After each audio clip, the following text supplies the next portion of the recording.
इस वक्त राजनीति की बातों में चर्चा करने के लिए एक बार फिर से मेरे साथ मौजूद है प्रद्युमन जोशीला जी। नमस्कार प्रद्युमन जी। नमस्कार जी, सभी दर्शकों को नमस्कार, राम राम। और आप सबका भी बहुत बहुत यानी कि दिल की गहराइयों से शुक्रिया। वीडियो को शेयर ज़रूर करते रहें और चैनल को सब्सक्राइब कर लें जिन भाइयों ने नहीं करा है, और जिन्होंने कर लिया है उनका बहुत बहुत धन्यवाद। ये बात तो मैं देखो हर वीडियो में बोलूँगा, इस बात पर आप बिल्कुल भी नाराज़ मत होना क्योंकि आप हमारे परिवार का हिस्सा, ये मैं पहले भी आपको कहता रहा हूँ। तो राजनीति की बातों में चर्चा कर लें प्रद्युमन जी। आज का जो विषय है वो ये है, और करंट का भी है, कि देखो विधानसभा का सत्र अब शुरू होने में कुछ ही दिन बचे हैं जी, और इसके लिए एक सबसे जो खास चीज़ है ना, जो पिछले कुछ दिनों से चल रही है राजनीति के गलियारों में, वो ये है कि नेता प्रतिपक्ष का चुनाव अभी तक नहीं हो पाया है। कांग्रेस आला हाईकमान की तरफ से भी, और एक तरीके से पिछले एक दो दिन पहले चर्चाएं चली थी एक दो नाम को लेकर के, लेकिन आज इस बात को लेकर के पूर्ण रूप से मैं कह सकता हूं कि विराम सा लग गया है जी। और ये कह सकते हैं कि पहला विधानसभा जो ये सत्र अभी शुरू होने वाला है, इसके अंदर ये जो सेशन चलेगा ये बिना नेता प्रतिपक्ष के चलेगा जी। ये बात मैं नहीं कह रहा हूं प्रद्युमन जी, ये बात चौधरी भूपेंद्र सिंह हुड्डा ने अपने निवास पर आज पत्रकार वार्ता को संबोधित करते हुए कही है। उनसे एक सवाल किया गया था कि नेता प्रतिपक्ष का चुनाव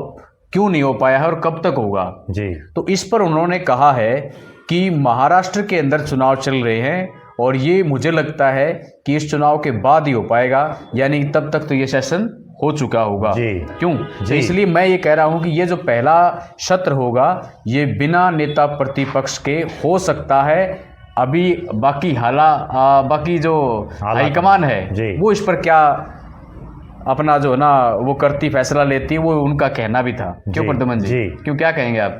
देखो, निश्चित रूप से मैं तो ये कहूँगा कि ये एक दुर्भाग्य है कि जिस प्रदेश की जनता ने आपको, कांग्रेस पार्टी को विपक्ष में बैठाने का फैसला किया और वो अभी तक अपना नेता नहीं चुन पा रहे हैं, अपने विधायक दल का नेता नहीं चुन पा रहे हैं।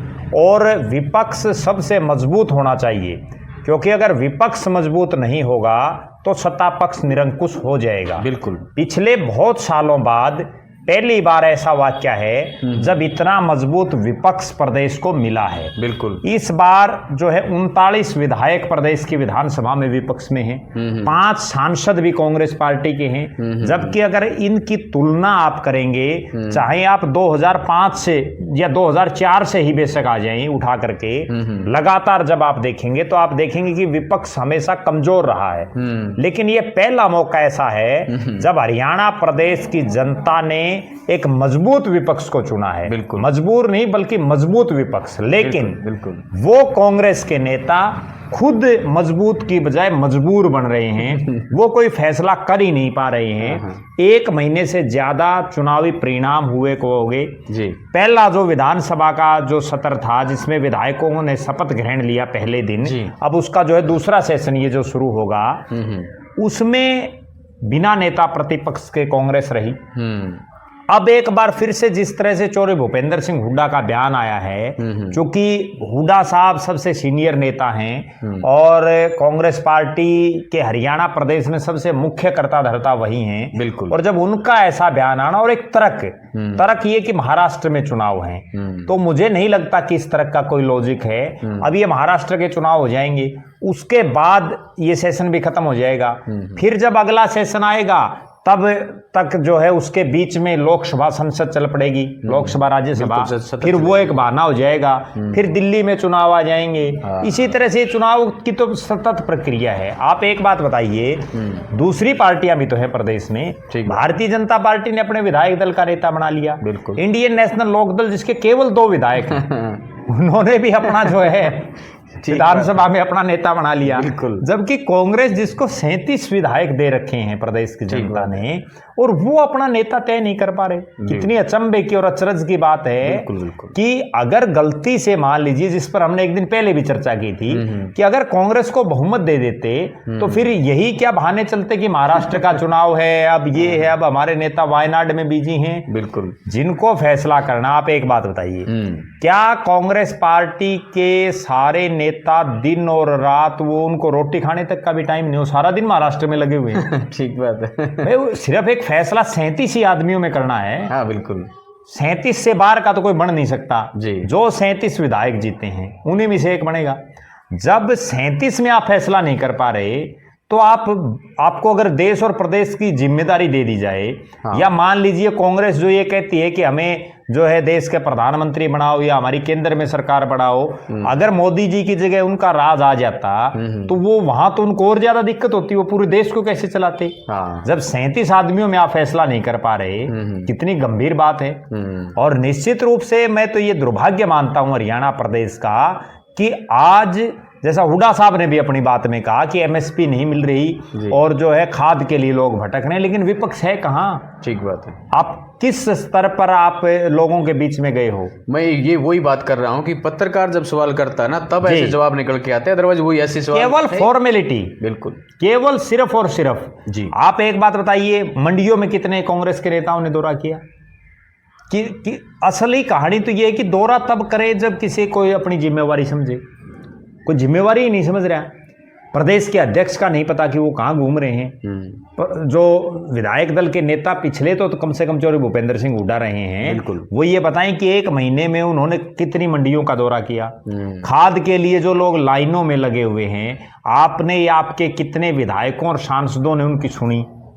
केवल एक अखबार में बयान देने से या एक प्रेस नोट जारी करने से या पत्रकारों के बीच में बयान देने से काम थोड़ी चलता है। अगर उसी से काम चलता होता तो फिर विपक्ष की जरूरत ही नहीं थी, फिर तो 90 के 90 विधायक भारतीय जनता पार्टी की जिता देती जनता। जी बिल्कुल सही। विपक्ष मजबूत इसीलिए बनाया जाता है ताकि सत्ता पक्ष किसी घमंड में ना रहे, सत्ता पक्ष निरंकुश ना हो जाए। क्योंकि हमने बहुत बार देखा है जब जब विपक्ष कमजोर हुए हैं तब तक सत्ता पक्ष अपनी मनमानी करता है। और एक बड़ी गजब बात मैं बताऊं, पीछे जब कांग्रेस के 15 और 31 विधायक आए थे तो बार बार यही चौधरी भूपेंद्र सिंह हुड्डा हों और चाहे कांग्रेस के और नेता हों, बार बार यही कहते थे कि सरकार जो है सत्ता के नशे में चूर है, सरकार अहंकार में है। बिल्कुल। और आज जब आपको 37 विधायक दिए हैं, 37 विधायक कोई कम नहीं है। अगर विपक्ष इतना मजबूत और 2 इनेलो के 39 विधायक जी 46 में बहुमत आता है तो कोई बहुत लंबी चौड़ी दूरी नहीं है। और खुदा ना खास्ता कहीं कोई बाई इलेक्शन हो गया, कहीं कोई विधायक इस्तीफा दे दे, क्योंकि पिछली बार भी 3 ने दिया था, तो हो सकता है ये जो 48 की मेजोरिटी बीजेपी की कम भी हो जाए। आप उस तरफ तो कोई प्रयास कर नहीं रही, ना कांग्रेस कर रही ना कोई और दल कर रहा। अब ये केवल और केवल लोगों का ध्यान भटकाने के लिए इस तरह की बातें की जा रही, जबकि होना ये चाहिए था कि विपक्ष का नेता तो मुख्यमंत्री चुनने से पहले इनको बनाना चाहिए था। जी बिल्कुल सही बात, जबकि आप कुछ नहीं कर रहे जी। और गिनती की एक और खास बात ये है ढांडा साहब, ये बन जाता विपक्ष का नेता आपसे पहले डिक्लेयर हो जाता, असली जो बीमारी की जड़ है उसको ओपनली नहीं बता पा रहे नेता। वो बीमारी की जड़ ये है कि कांग्रेस में आज भी गुटबाजी है। अगर एक नेता को अगर भूपेंद्र सिंह हुड्डा को बना दिया तो दूसरा धड़ा फिर नाराजगी व्यक्त करेगा, उनके किसी को बना दिया तो हुड्डा साहब अपने विधायकों के साथ जो है क्या पता बहुत बड़ा विद्रोह भी कर दें। कांग्रेस में सबसे बड़ा डर और भय इस चीज का है कि आज केंद्र में जो राष्ट्रीय स्तर पर कांग्रेस है वो कमजोर है। ठीक बात। कल ना मान लीजिए, आपको एक बात बताऊं दर्शकों को, कि हुड्डा साहब को या उसके किसी खासम खास को विधायक दल का नेता नहीं बना तो क्या वो सपोर्ट करेंगे? ये एक बहुत बड़ी बात है, क्योंकि इससे पहले भी जब जब ऐसे मौके आए हैं, कुमारी शैलजा प्रदेश अध्यक्ष बनी, हुड्डा साहब और उनके विधायकों ने कोई सपोर्ट नहीं किया। अशोक तंवर प्रदेश अध्यक्ष बने, हुड्डा साहब और उनके चहेतों ने कोई सपोर्ट नहीं किया। किरण चौधरी जब सीएलपी की लीडर बनी, किसी ने उनको कोई सपोर्ट नहीं किया। अब क्या इस चीज की गारंटी है कि मान लीजिए हुड्डा साहब के अलावा, उनके धड़े के अलावा किसी और को बना दिया तो क्या हुड्डा साहब उनकी सपोर्ट करेंगे? क्या उनके समर्थक और उनके विधायक उनके साथ कंधे से कंधा मिला करके खड़े होंगे? बिल्कुल, ये सबसे बड़ा प्रश्न है। इसलिए ना राहुल गांधी कोई फैसला कर पा रहे, ना मल्लिकार्जुन खड़गे कोई फैसला कर पा रहे। और एक और बड़ी अचंभे की बात, कोई बहुत जरूरी नहीं है ये तो पहला सत्र है, क्या पता 5 साल भी बिना विपक्ष के निकाल दे कांग्रेस, क्योंकि जब वो जिला प्रधान और ब्लॉक प्रधानों के बिना निकाल सकती है 10-10, 11-11, 12-12 साल, तो कोई बहुत ताज्जुब की बात नहीं है। बिल्कुल, क्या पता वो ये विपक्ष का नेता बना ही नहीं, चलो भाई चलने दो जैसे चलता है। उसका भी एक कारण बताता हूँ आपको, ये तो एक चुटकुला सुना दूं जी। एक बार एक गांव में एक आदमी आ गया बाहर का जी। अच्छा, उसने किसी का पता पूछना था जी। तो एक खड़ा था भाई जी। ने बोला, इसने पूछा इसने बेरा होगा अड़ा कब होगा। उन्होंने बोला भाई सुना है कि जी। बोला हाँ बोलो। बोला भाई साहब तुम अड़ेगा है बोला भाई साहब मेरे से बात ना कर, मैं मेरा हो रहा दिमाग खराब जी। बोला क्या था भाई बोले मैं तुम पूछू तू अड़ेगा है बोला मेरे गल बातें ना करे यार। नरे बोला मैंने क्यों पूछना है, तू सिर्फ नू बता दे तू अड़ेगा है न बोला भाई मेरा हो रहा है ब्याह मैं नहीं करेगा भी तो इनका दबा बन रही बाहर तो गए हमने कितने की भी फैसला ही नहीं कर पा रहा कौन सा भी। बिल्कुल आपकी बात बिल्कुल सही है। और रहे कि नहीं रहे और खास बात जो आपने जो चुटकुला सुना उसी से मैच करती ये बात है कि कांग्रेस ने संघर्ष तो कहीं किया ही नहीं, उनका तो सिर्फ एक चीज दिमाग में थी कि बीजेपी से लोग नाराज हैं, क्योंकि पूरा हरियाणा धरनों पर बैठा था जी। और बीजेपी से लोग नाराज हैं और उस नाराजगी के चक्कर में तुम्हारे सूत आ जाएगी। हाँ, बिल्कुल। अब भी हो सकता है हुड्डा साहब और सारे विधायक, सारी कांग्रेस, राहुल गांधी, खड़गे साहब, सबके दिमाग में एक ही चीज हो, कदे न कदे तो कांग्रेस, कदे न कदे तो बीजेपी से छिकेंगे लोग। हाँ, ठीक बात है, वे कांग्रेस से भी तो छिके थे, बीजेपी क्यों आई? देखो एक बड़ी गंभीर बात है, बीजेपी क्यों आई? कांग्रेस सबसे पुरानी पार्टी है, आजादी से भी पहले की, और देश में सबसे ज्यादा राज कांग्रेस ने किया। वो तभी आई कि जब लोग कांग्रेस से छिक लिए, उनको कोई अल्टरनेट नहीं मिला, उनने बीजेपी को वोट डाल दिया। अन्ना हजारे की एक मूवमेंट हुई, उससे देश में एक ऐसा माहौल बन गया। वे जो कांग्रेस के नेता, उनके ऊपर भ्रष्टाचार के आरोप लगे, बड़े बड़े जो है 2G स्पेक्ट्रम घोटाला, कॉमनवेल्थ घोटाला, पता नहीं किस किस के नाम आए बाजार में, ऐसे ऐसे नाम आए जो लोगों ने कभी सुने तक नहीं थे, और उसके दम पर बीजेपी का राज आ गया। बिल्कुल, पहली टर्म में तो इसीलिए आया था जी। बिल्कुल, उसके बाद दूसरी टर्म में मोदी की क्या काबिलियत थी, उसने लोगों को सच बोला, झूठ बोला, कैसे उसने जो है मोटिवेट किया, और उनका सरकार आ गई जी। बिल्कुल, अब कांग्रेस के दिमाग में भी यही चीज है, भाई आप ऐसे किमे कर लें, जब तक लोग नाराज नहीं होंगे लोग खुद ही तुम्हारे को लाएंगे। अब वो कब लाएंगे, क्या होगा, वो समय बताएगा। इसीलिए कांग्रेस आज भी, आप एक चीज बताइए, कांग्रेस पार्टी ने हिमाचल प्रदेश की तो कार्यकारिणी भंग कर दी, कितनी बड़ी मतलब ताज्जुब की बात है। और जहां आप इतनी बुरी तरह से हारे हो, इतनी हवा में, यहाँ एक शब्द ये तक नहीं आ पा रहा कि अध्यक्ष जी इस्तीफा नहीं दे रहे, मान लीजिए जी, तो कम से कम कांग्रेस के राष्ट्रीय अध्यक्ष से एक लेटर जारी करें, केसी वेणुगोपाल एक लेटर जारी करें, भाई हरियाणा की तमाम इकाइयों को हमने भंग कर दिया है, ठीक, अपना आप पे जो इस्तीफा नहीं देना चाहते वो दे देंगे, बस सीधी बात है। लेकिन नहीं, वो हिम्मत नहीं हो पा रही, और उनको सबसे बड़ा, जैसे ये बोलते हैं ना टपकले का भय, वो भय यही है कि कहीं चौरे भूपेंद्र सिंह हुड्डा बगावत ना कर दें। और इस भय में कांग्रेस पार्टी पिछले 10 साल से जी। अब जो उस समय, आप एक चीज बताइए, एक बड़ी गंभीर बात मैं दर्शकों को बताऊं, अब क्यों नहीं कांग्रेस फैसला कर पा रही? क्योंकि कांग्रेस शीर्ष स्तर पर मजबूत नहीं है, राहुल गांधी में इतना दमखम नहीं है। यही वो कांग्रेस थी जब 2005 में कांग्रेस की 67 सीटें आई, और सबको ये पता था कि चौधरी भजनलाल से बड़ा कोई नेता उस समय प्रदेश की कांग्रेस में नहीं था। ठीक बात है। उसके बावजूद सोनिया गांधी ने एक बोल्ड फैसला लिया और उन्होंने भजनलाल जी की बजाय चौधरी भूपेंद्र सिंह हुड्डा को मुख्यमंत्री बनाया। सही बात। सबके दिमाग में ये थी कि भजनलाल जी जो राजनीति के PhD हैं, जिन्होंने देवीलाल की सरकार तोड़ी, जिन्होंने PV नरसिम्हा राव की सरकार बनाने का काम किया, जिन्होंने बहुत प्रदेशों की सरकारें तोड़ी फोड़ी और बचाई, ठीक बात, जो पूरे देश में चर्चित रहे, ठीक बात, और वो उनको इसीलिए PhD कहा जाता था राजनीति का। और तब एक चर्चा चली थी कि भजनलाल जी सरकार को चलने नहीं देंगे। भूपेंद्र सिंह हुड्डा की सरकार को बड़ी चर्चाएं थी देश प्रदेश में कि महीने की सरकार है, 2 महीने की है, भजनलाल जी कभी भी विधायकों को तोड़ देंगे, ये कर देंगे, वो कर देंगे, पूरा ढिंढोरेबाजी हुई। और हुआ क्या, चौधरी भजनलाल के साथ जब भूपेंद्र सिंह हुड्डा को मुख्यमंत्री बना दिया, घोषित कर दिया गया, उसके बाद केवल 3 नेता बचे, एक खुद वो और 2 MLA, और केवल 3। ठीक बात है। धर्मपाल मलिक, राकेश कंबोज और चौधरी भजनलाल, यानी 2 ही और बचे।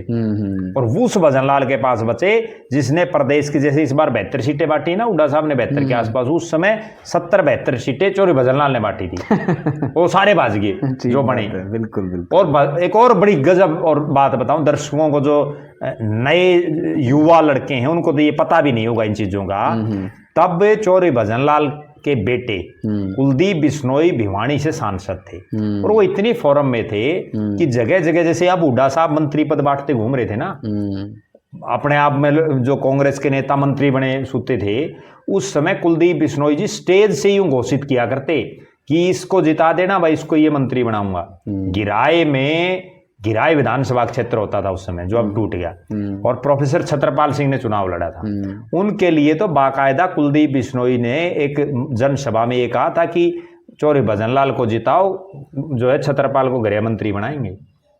तब ये पद तब से भी यूं ही बढ़ते आ रहे हैं। अच्छा, ठीक है, लेकिन वो ना भजनलाल जी बने ना वो छत्रपाल जी बने, कौन सा नहीं बना बेचारा। और वो जिनको गृह मंत्री जैसा पद देने की बात कह रहे हो, वो छत्रपाल सिंह भी भजनलाल जी के पास नहीं मिले। वो भी वहीं अमीर चंद मक्कड़, जो 80 के विधायक बने थे, उनको टिकट दिलाने वाले भजनलाल जी, जिताने वाले भजनलाल जी। और जैसे ही हुड्डा साहब का नाम घोषित हुआ, मक्कड़ साहब भी लांडा लागे। तो इस तरह से राजनीति में उस समय कांग्रेस स्ट्रोंग थी। अब कांग्रेस के हालात ये हैं, और आप देखिए 5 साल भजनलाल जी ने खूब प्रयास किए, बाद में तो उन्होंने पार्टी बनाई 2007 में, 2 दिसंबर को उन्होंने पार्टी बना ली। लेकिन जो 2005 से और 2007 का दौर था, जब तक वो कांग्रेस में थे, उन्होंने प्रयास किए कि किसी तरह से जो है सरकार को गिराया जाए, या सरकार गिरे, या कोई ना कोई किया जाए, कोई विधायक आए हमारे पक्ष में। लेकिन कोई नहीं आ पाया, क्योंकि राज से बाहर कोई नहीं जाता। अब हालात क्या हैं? अब ना तो वो राहुल गांधी सोनिया गांधी है, क्योंकि सोनिया गांधी उस समय कांग्रेस में जो है बड़ी नेता थी और बहुमत था। ठीक बात। और अगली बड़ी बात उनकी क्या थी कि केंद्र में सरकार थी। अब राहुल गांधी का और मल्लिकार्जुन खड़गे का इतना ब्योंत नहीं है कि वो सीधी जो है हुड्डा साहब को ये चुनौती दे सकें कि हम आपको नहीं किसी और को बनाते, क्योंकि उनको ये भय है, क्योंकि बहुत से स्टेटों में बनी है उनके साथ। आप मध्य प्रदेश को ले लीजिए, ज्योतिरादित्य सिंधिया अपने विधायकों को लेकर के भारतीय जनता पार्टी में ज्वाइन कर गए, चली गई सरकार, 2 मिनट भी नहीं लगी। इसी तरह के बहुत से राज्यों के उदाहरण हैं। जो आज बीजेपी क्यों आई, जो गंभीर बात है वो ये है कि बीजेपी केवल इसलिए आई कि कांग्रेस का तो विरोध था, लेकिन कांग्रेस के बहुत से बड़े नेता बीजेपी में आ गए जी। असली कहानी तो सिर्फ वही है। हरियाणा से आप ले लीजिए, अगर हरियाणा में राव इंद्रजीत सिंह, चौधरी बीरेंद्र सिंह, धर्मवीर, रमेश कौशिक, ये इस तरह के नेता अगर नहीं आते तो क्या आती सरकार? बिल्कुल नहीं आती। ठीक बात। और अब हालात ये है कि कल न भूपेंद्र सिंह हुड्डा भी अगर कोई बगावत कर जाए, भूपेंद्र सिंह हुड्डा अब कर जाए या बाद में कर जाए, 4 साल बाद, जिस तरह की लोग कल्पनाएं कर रहे हैं, क्योंकि हरियाणा के लोग राजनीति के बड़े जो है चस्का रहता उनको, और इस तरह की चर्चाएं राजनीतिक प्लेटफॉर्मों पर चल भी रही हैं कि हुड्डा साहब अपनी नई पार्टी बना सकते हैं। और कुछ एक लोग तो सोशल मीडिया पर उनकी पार्टी का नाम तक भी बताने लगे भाई ये नाम बना सकते हैं। ठीक है, इस तरह चटकारे ले रहे हैं। बिल्कुल। तो कहीं ना कहीं, क्योंकि हुड्डा साहब भी इस तरह की कई बार उनकी बयानबाजी आई, जब जो विधानसभा के चुनाव से पहले उन्होंने रैली की थी, पिछले चुनाव से पहले, तब भी उन्होंने ये कहा था कि मैं आज जो है सारे सिस्टम को, सारी जो चीज़ें हैं उनको छोड़ करके आपके बीच में आया हूँ। तब भी ऐसी चर्चाएं थी कि वो अपनी अलग पार्टी बनाएंगे, लेकिन वो हिम्मत नहीं कर पाए। अब क्या पता, क्योंकि विधायक तो हुड्डा साहब के पास ज़्यादा हैं। अब देखो, रणदीप सिंह सुरजेवाला के पास केवल एक उनका लड़का है और तो कोई नहीं है। कुमारी शैलजा के पास भी मुट्ठी भर हैं, गिनती के हैं, और उनमें से भी एक आधा हुड्डा साहब के पास जा लिया। बिल्कुल। और एक आधा और चला जाएगा, कोई तसल्ली नहीं है। अब विधायक तो हुड्डा साहब के पास है, 30 के आसपास विधायक, 37 में से आज भी उनके पास हैं। कल ने एक और भी बात बन सकती है जिस वजह से ये नहीं घोषित हो पा रहा विधायक दल का नेता, और वो बात ये बन सकती है, मान लीजिए कांग्रेस आला कमान ने किसी को अनाउंस कर दिया, तो यहां से विधायक भी तो उस पर साइन तो करेंगे, और ये नाट गए हुड्डा साहब बड़े, तो क्या बनेगी? सही बात है। तो बड़ी गंभीर स्थिति में फंस चुकी है कांग्रेस। बिल्कुल। और इस स्थिति से उभरने में उसको समय लगेगा, और वो तभी उभरेगी वास्तव में तभी बोल्ड फैसले कांग्रेस ले पाएगी जब वो राष्ट्रीय स्तर पर मजबूत होगी। सही बात। वरना जो स्टेटों के स्तर पे आप राजस्थान में देख लीजिए, अशोक गहलोत ने जैसे चाहा वैसे सरकार चली। बिल्कुल। सचिन पायलट को उप मुख्यमंत्री की कुर्सी और प्रदेश अध्यक्ष उसकी चली गई। इसी तरह से हर स्टेट में जो अक्षत्रप हैं और अक्षत्रप बनते कैसे हैं वो भी एक बड़ी दर्शकों को मैं बात बताऊं। अब आज सबके दिमाग में एक चीज है कि भूपेंद्र सिंह हुड्डा सबसे मजबूत क्यों है। हुड्डा साहब के पास 90 के 90 हल्कों में क्यों मजबूत टीम है। ना तो कुमारी शैलजा का 90 के 90 हल्कों में बहुत, ना रणदीप सिंह सुरजेवाला का। हुड्डा साहब का क्यों है, उसका सबसे बड़ा एक ही कारण है कि वो 9.5 साल प्रदेश के मुख्यमंत्री रहे हैं। बिल्कुल। जबकि ये और कोई नेता नहीं बना। सही बात। भजनलाल जी का क्यों था 2005 में, क्योंकि वो मुख्यमंत्री रह चुके थे। बिल्कुल। जबकि हुड्डा साहब कभी बड़े नहीं थे उस समय। सही बात। तो जो आदमी 9.5 साल लगातार मुख्यमंत्री बनता है वो कहीं ना कहीं अपने लोगों को सेट कर लेता है और उसके साथ लोग जुड़ जाते हैं। ठीक। तो इसलिए ये नेता प्रतिपक्ष नहीं बन पा रहा। वरना तो चाहे आप महाराष्ट्र का बहाना भरो या कोई और बहाना, आगे कोई उनको और बहाना मिल जाएगा। ठीक बात है जी। हालांकि उन्होंने एक बात और भी कही है जी कि ये जो सत्र चलेगा ये बिना प्रश्नकाल का है, यानी प्रश्नकाल का नहीं है। तो उनका ये भी मानना है। लेकिन चाहे कुछ भी हो, मुद्दा ये है कि नेता प्रतिपक्ष का चुनाव होने में इतना वक्त क्यों लग रहा है, बस बात यही। बिल्कुल अंतिम बात। प्रदेश की जनता ये पूछना चाहती है और ये पूछ भी रही है बाकायदा जी कि जब हमने आपको विपक्ष में बैठाने का फैसला लिया है तो आप अपना नेता क्यों नहीं तय कर पा रहे। ठीक बात है। और कहीं ऐसा ना हो कि अगर आप नेता तय ही नहीं कर पा रहे तो अगली बार जैसे 2014 में बनी थी कि नेता प्रतिपक्ष जैसी जोगी भी नहीं छोड़ी थी कांग्रेस लोगों ने। हाँ, सही बात। अब वो हालात फिर से 2029 में ना बन जाए। बिल्कुल। अगर जब आप कोई चूज ही नहीं कर पा रहे तो लोग फिर यूं सोचेंगे भाई ये तो कुछ कर नहीं पा रहे, किसी और को दे दो। बिल्कुल बिल्कुल बिल्कुल जी। तो आज की वीडियो में इतना ही जी। तो फिर मिलेंगे एक नई वीडियो में और एक नए विषय के साथ में। तब तक के लिए मैं संजय डांडा और प्रद्युमन जी आपसे लेते हैं विदा। सभी को राम राम।